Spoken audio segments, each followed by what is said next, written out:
Hey everyone, and welcome back to The Explainer. I am absolutely thrilled you're joining us today because we're diving headfirst into one of the most fascinating macroeconomic case studies of our time. As a macroeconomist, there's just nothing quite as compelling as looking at how a nation of over 1 billion people tackles the monumental, multidimensional puzzle of poverty reduction. So we're going to conduct a full macroeconomic audit of India's strategies today. We'll explore the historic drops in poverty rates, how the nation officially defines who is actually poor, and the three massive engines they've fired up to drive millions of people toward a better standard of living. Let's get right into it. Here is our roadmap for today. We'll start by measuring India's poverty, then we'll unpack Engine 1, economic growth, Engine 2, targeted welfare, and Engine 3, minimum basic needs, before wrapping things up with the challenges ahead. All right, Section 1, Measuring India's Poverty, Setting the Baseline. To really ground our discussion in hard, verifiable data, we need to focus on this number, 21.9%. Historically speaking, India has made absolutely massive strides.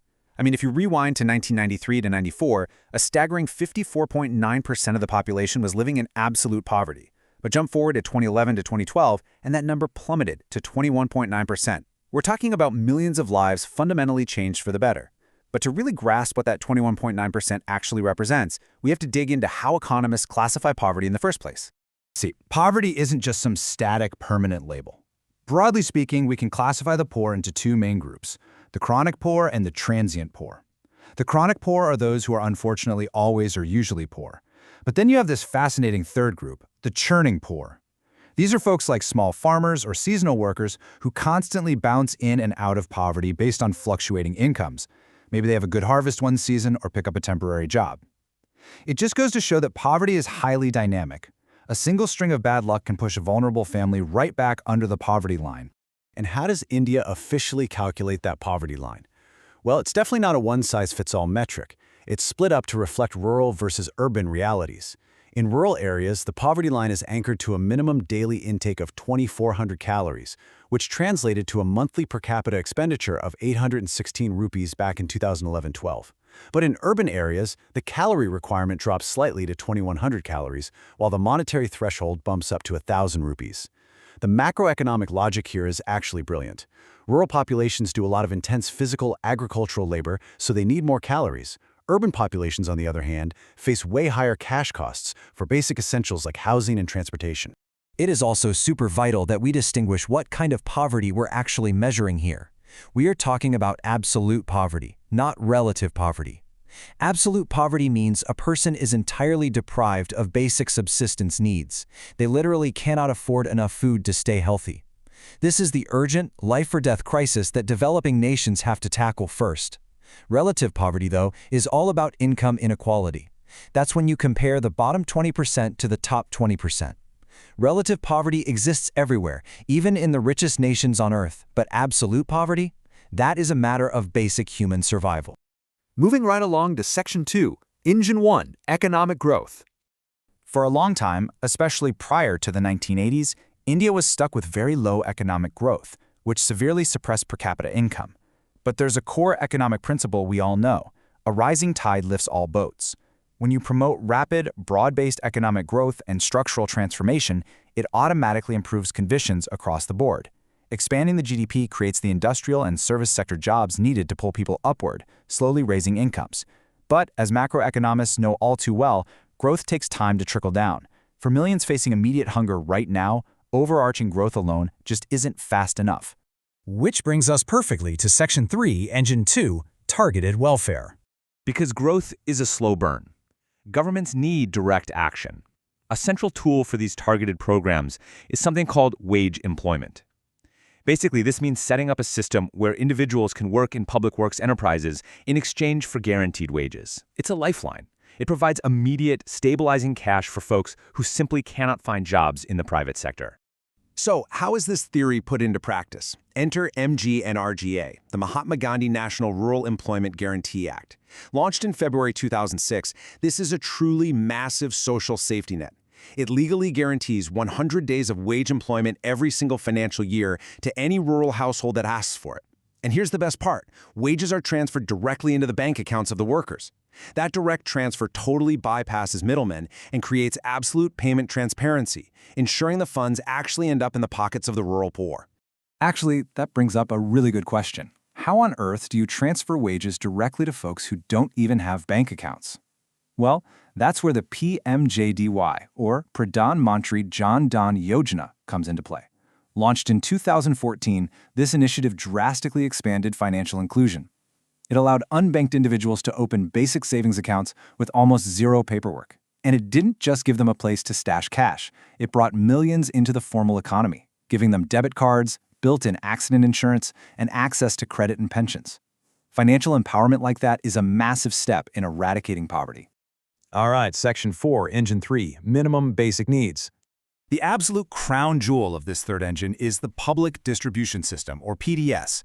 The macroeconomic scale of this operation is literally staggering. We are talking about a vast network of nearly 5.5 lakh, that's 550,000 fair-price shops spread across the entire country. Through these shops, the government provides essential commodities like wheat, rice, and edible oil at highly subsidized rates. This system acts as a massive, direct supplement to the daily consumption of poor families, buffering them against starvation and unpredictable food inflation. But of course, basic needs go way beyond just food, right? The Pradhan Mantri Gramodaya Yojana, or PMGY, which kicked off in 2000, focuses squarely on localized village infrastructure. It boils down to 3 highly targeted steps. First, building all-weather roads to connect rural villages to broader economic markets. Second, upgrading rural housing. And third, securing rural drinking water and setting up rainwater harvesting. This directly elevates the immediate quality of life and makes these vulnerable communities far more resilient to environmental shocks. So here's the absolutely crucial takeaway. Providing these basic amenities is not just some temporary handout.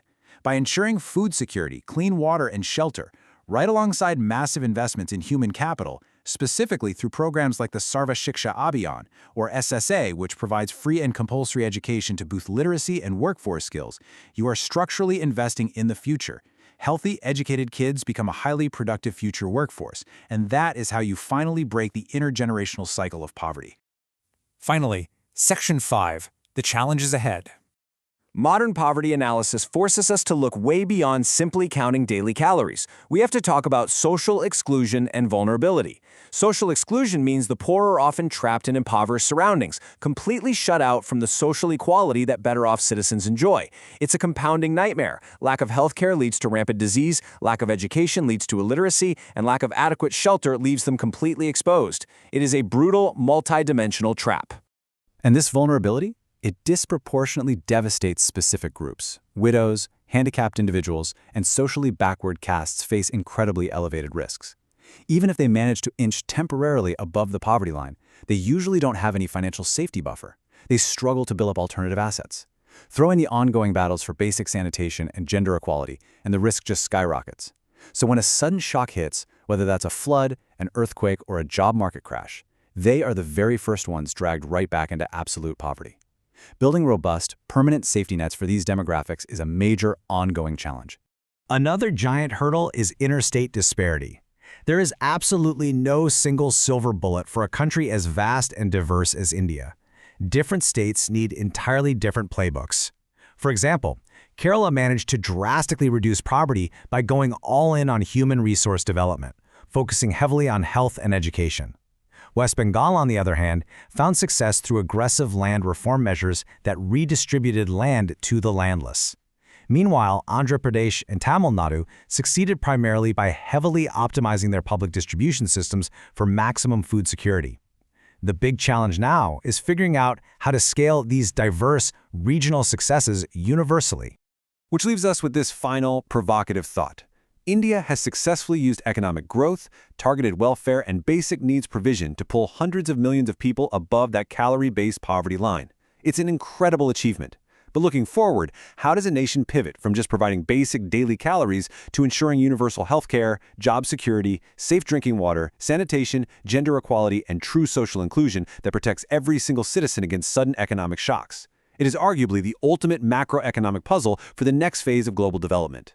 Definitely think about that as you process everything we've covered today. Thank you so much for joining me on this explainer, and as always, keep asking the big questions.